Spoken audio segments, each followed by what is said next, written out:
जय श्री कृष्णा मेरी soul family. Awaken soul पर आप सबका बहुत बहुत स्वागत है।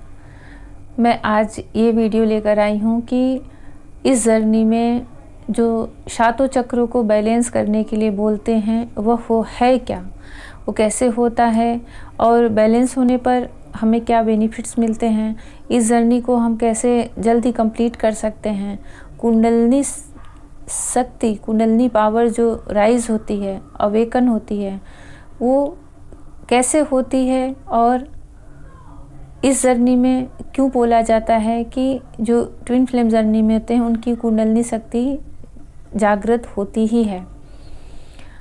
इसी पर मेरा ये वीडियो है और अभी मैं इसमें सिर्फ इसके बारे में एक डीप नॉलेज लेकर आई हूँ। फिर मैं सातों चक्रों पर डिटेल में एक एक वीडियो लेकर आऊँगी, क्योंकि आप जितनी अच्छे से उस सब्जेक्ट को जानेंगे आपको उतनी ही सरलता होगी उसको करने में।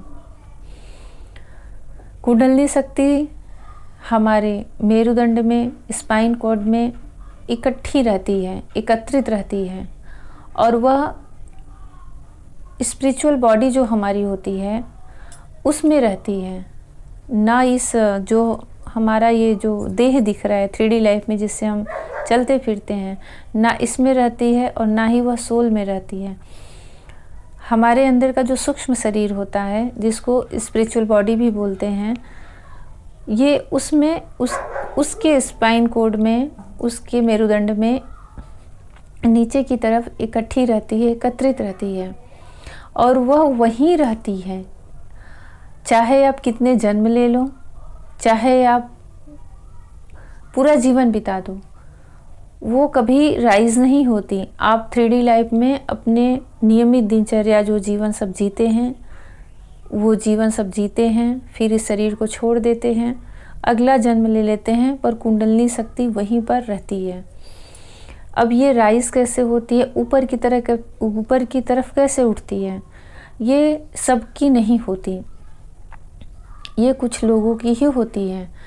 जैसे जो मेडिटेशन करते हैं, जो कुंडलिनी शक्ति को जागृत करने के लिए मेडिटेशन करते हैं, जो बहुत भक्त होते हैं, ईश्वर के बहुत भक्त होते हैं, वो मेडिटेशन करें या ना करें, और कहीं कहीं किसी के गुरु के आशीर्वाद से वहाँ भी कुंडलिनी शक्ति जागृत होती है। और सबसे दुर्लभ जो होता है वो है कि अदृश्य शक्ति, जैसे आप किसी की बहुत आराधना कर रहे हो तो अदृश्य शक्ति के स्पर्श से भी कुंडलिनी शक्ति जागृत होती है। सिर्फ मेडिटेशन से ही हो ऐसा नहीं है, क्योंकि देखिए जो बड़े बड़े भक्त होते हैं, जो बड़े बड़े सन्यासी होते हैं, साधक होते हैं, वो ज़रूरी नहीं कि आसन लगा करके सातों चक्रों का अभ्यास करें, पर उनकी कुंडलिनी शक्ति जागृत रहती है। और उसका कारण यही है कि वो उस पाथ पर चले हैं जिससे कि उनकी अवेकनिंग हुई है। कुंडलिनी शक्ति जागृत होने का मतलब है कि हमारी अवेकनिंग होना, हमारे सोल की अवेकनिंग होना। अब उसके तरीके कई हैं और मेडिटेशन के लिए इसलिए बोला जाता है कि हम लोग 3D लाइफ में हैं, फैमिली में हैं, एक यहाँ की जो माया जगत है उसकी वही लाइफ जी रहे हैं, तो यहाँ पे हम अलग से कुछ टाइम नहीं निकाल सकते, इसलिए सीधा और सिंपल मेडिटेशन बोला जाता है। मेडिटेशन में होता क्या है, जो 7 चक्र हैं हमारी बॉडी में, 7 स्थान माने जाते हैं, तो वो जो पहला स्थान है मेरुदंड का, जहाँ पर कि मूलाधार चक्र बोला जाता है, कुंडलिनी शक्ति एनर्जी वहीं पर जीवन पर्यंत रहती है, पूरी लाइफ टाइम। जब आप मेडिटेशन करोगे तो वो राइज होती है, ऊपर की तरफ उठती है, और जैसे जैसे आपका मेडिटेशन बढ़ता जाता है, जो मेडिटेशन से जिनकी कुंडलिनी शक्ति जागृत होती है, मैं स्पेशल उनके लिए बता रही हूँ, तो जैसे जैसे आप मेडिटेशन करते जाओगे वैसे वैसे वो एनर्जी उन चक्रों पर आकर उनको खोलती है। और जब वो चक्र जागृत होते हैं तो आप उस स्थान का जो महत्व है, उस स्थान की, उस जगह का जो कार्य है वो संचालित हो जाता है, वो ऑटोमेटिक अपना कार्य करने लगता है। तो जैसे जैसे सातों चक्रों के जो कार्य हैं, जब वो सब जागृत हो जाते हैं तो बोला जाता है कि आपकी लाइफ पूरी तरह से चेंज हो जाती है।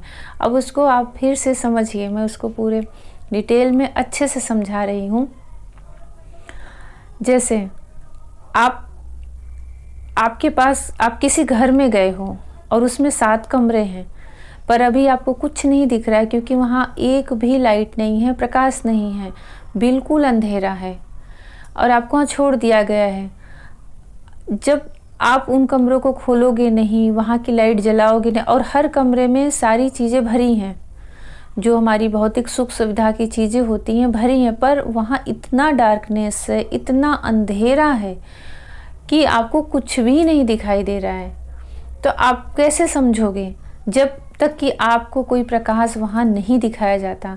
जैसे जैसे आप एक एक कमरों के प्रकाश को देखते जाओगे और आपको बोल दिया जा रहा है कि सब कुछ आपका है। जैसे लाइट की रोशनी आती है, प्रकाश आएगा, वैसे ही आपको हर कमरों में जो भी चीज़ें रखी हैं वो आपको दिख रही हैं और वो पता है कि अब ये मेरी ही है। ऐसे ही ये कुंडलिनी शक्ति है, सातों चक्रों में अपना दिव्य दैवीय गुणों से भरा हुआ होता है और ये सूक्ष्म शरीर को हील करता है। सूक्ष्म शरीर हील होने से हमारी ये बॉडी हील होती है और फिर ये उसके जो लाभ होते हैं, उसके जो बेनिफिट्स होते हैं, वो हमारे इस बॉडी को मिलने लगता है। जैसे मूलाधार चक्र में 4 पंखुड़ियों का कमल बोला जाता है। मूलाधार चक्र हमारे मेरुदंड के बिल्कुल निचले हिस्से में होता है और यह लाल रंग का, रेड कलर का बोला जाता है। यह 4 पंखुड़ियों वाला होता है। इसकी पंखुड़ियाँ नीचे की तरफ होती हैं और ये जो स्थान है ये हमारी भौतिक सुख सुविधाओं का और हमारे अंदर से जो काम, वासना और ये लस्ट की एनर्जी जो रहती है, लोभ, मोह, इन सब को दूर करता है जब आप इस चक्र का मेडिटेशन करते हैं।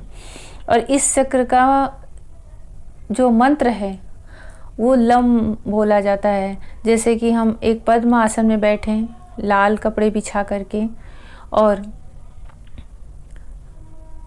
मेरुदंड अपनी जो स्पाइन कोड है बिल्कुल सीधा रखें और दोनों भौहों के बीच में ही अपनी दृष्टि जमा के रखें और मन से गुंजन करते हुए लम, इस मंत्र का 11 बार, कम से कम 11 बार जप करें। तो ये जो गुंजन है ये हमारे उस, और ध्यान में ही रखें कि लाल रंग हमारी पूरी बॉडी में भर रहा है। लाल रंग का प्रकाश हमारे पूरे, उस प्रकाश से, उस ऊर्जा से हमारी पूरी बॉडी भर रही है, हील हो रही है। ये प्रक्रिया होती है मेडिटेशन की। लाल आसन हो, लाल कपड़े हों और मन से भी वही रंग की कल्पना कर रहे हैं। तो ये, और वो स्थान होता है गणपति जी का, गणेश भगवान का वह स्थान माना जाता है। तो गणेश भगवान ही प्रथम पूज्य, पहले तो देवता माने जाते हैं, फिर घर गृहस्थी की जितनी भी चीज़ें होती हैं वो देते हैं। और कोई भी जो विघ्न होता है, विघ्न विनाशक, वो सारे विघ्नों को दूर करते हैं, ये उनका कार्य है। तो जब आप इस मंत्र का चैंटिंग करोगे, लम का, पूरे लाल कलर की अपनी इमेज बना करके, लाल कमल का फूल है 4 पंखुड़ियों वाला, पूरा उसको उसी जैसा पूरा याद करके आप बैठ रहे हो, चाहे ब्रह्म मुहूर्त में बैठ रहे हो, चाहे शाम के समय बैठ रहे हो, ये 2 समय सबसे सही मेडिटेशन के लिए माना जाता है। तो जैसे एक अंधेरी जगह प्रकाश जला दे रहे हो, वैसे ही आपके इस गुंजन से, आपके इस मेडिटेशन से उस जगह की शक्ति जागृत होती है। जागृत होने से उन जैसे कोई चीज़ एक्टिवेट हो जाए तो वो अपना कार्य करने लगेगी। बस वैसे ही जो वहाँ की शक्तियाँ होती हैं, दिव्य शक्तियाँ, वो अपना कार्य करने लगती हैं। तो आपकी लाइफ में से, आपकी लाइफ से जो काम, वासना और सिर्फ 3D लाइफ में ही लगे रहना और मोह बहुत ज़्यादा होना, सेल्फिश होना, ये सारी चीज़ें जो होती हैं ना, इनसे आप ऊपर उठने लगते हो।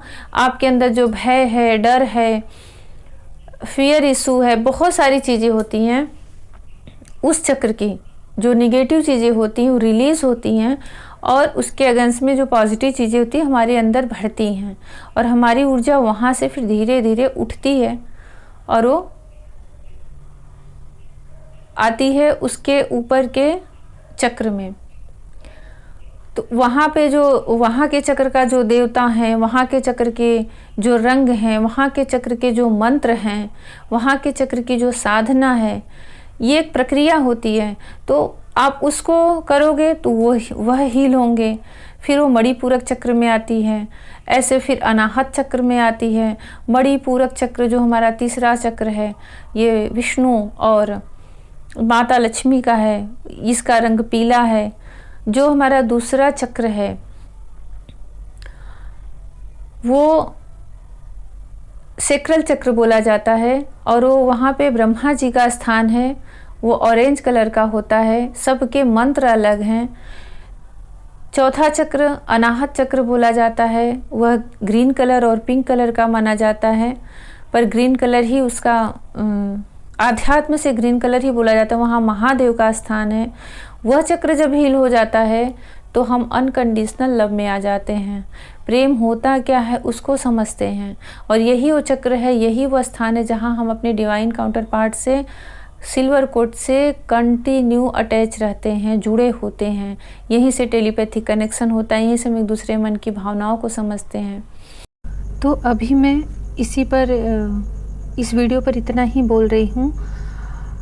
अब मैं इन 7 चक्रों पर एक एक वीडियो डिटेल में लाऊंगी ताकि आप लोग मेडिटेशन करें, 11 मिनट ही करें, 11 बार ही मंत्र का चैंटिंग करें, पर वो पूरा कंप्लीट हो, परफेक्ट हो, ताकि आप लोगों की अवेकनिंग जल्दी हो और कुंडलिनी शक्ति जागृत हो, हील हो, आपकी स्पिरिचुअल बॉडी हील हो। और कुंडलिनी शक्ति जब राइज होती है, ऊपर की तरफ उठती है और पूरी तरह से हम जब बैलेंस में आते हैं तो हमारे अंदर क्या चेंज आते हैं, हमारे माइंड में क्या चेंज आता है, हमारी सोच में, हमारे व्यक्तित्व में कैसा चेंज आता है और हमारी ओवरऑल पर्सनालिटी, ओवरऑल लाइफ में क्या चेंज आता है, उससे क्या बेनिफिट्स मिलते हैं, उस पर भी मैं बताऊंगी उन सब वीडियो में कि हर चक्रास के क्या महत्व होते हैं और क्यों करने चाहिए। इससे हमारी बॉडी भी हील होती है, स्पिरिचुअल बॉडी भी हील होती है, हमारा मन, बुद्धि और हमारी सोल अवेकनिंग होती है। एक चीज़ और बता दूं कि जो योग करते हैं, अगर वह मेडिटेशन नहीं भी कर रहे हैं, सिर्फ योग करते हैं, जिम या एक्सरसाइज नहीं, जो योगासन बोले जाते हैं, उससे भी हमारी कुंडलिनी शक्ति राइज होती है। उसमें कुछ आसन ऐसे होते हैं जो कि उन आसनों को करने से जो 7 चक्र होते हैं वो हील होते हैं और वो जागृत होते हैं, वहाँ की एनर्जी बैलेंस होती है, वहाँ की अवेकनिंग होती है। उन सब पर मैं डिटेल में एक एक वीडियो लाऊंगी और आप लोगों को उम्मीद है कि समझ में आया होगा कि मेडिटेशन, योगासन हमारे लिए कितना फ़ायदेमंद है और हमें क्यों करना चाहिए।